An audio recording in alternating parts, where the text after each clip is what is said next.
আসসালামু আলাইকুম। ভালো আছেন তুমি? ওয়ালাইকুম আসসালাম। আজকে কেমবা আমাকে সম্মান ভালোই দিয়েছেন। সূর্য আজকে উন্ডানি উঠলো না, কি ব্যাপার? হ্যাঁ, কদিনই তোমার মতলবটা কি? খুলে কও, খুলে কও। তেমন কিছুই লয়, ওই মোবাইলে দেখনো এক মৌলবি কসে যে এই কোনো স্বামী যদি তার স্ত্রী এই রমজান মাসত যদি এরা এই শাড়ি দেয়, ৭০টা শাড়ি দেওয়ার সব পাবে, বুঝতে পারছি। তে আমাকে একটা শাড়ি লিয়ে দাও, খুব ভালো লাগছে, আমাকে একটা শাড়ি লিয়ে দাও। তার মানে তুমি এই ফোন দিয়ে আইডিছিন, এই জন্য আমাকে তুমি কছিন সালাম দিয়েছিন। হ্যাঁ, দেওয়া যাবে না, শাড়ি কিনে দেওয়া যাবে না, এখন টাকা পয়সা নাই, এখন দেওয়া যাবে না। এটাই তো শাড়ি চাইছে, এটা শাড়ি কিনে দিলে কি হবে কও? কত টাকা আর তোমার যাবে কও?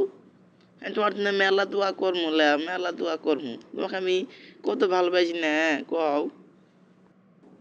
আচ্ছা দেখি, তারপর একটা চিন্তাকে দেখি, লিদমুনি লাও, আচ্ছা যাও লিদমুনি, এই লিদমুনি একটা যাও।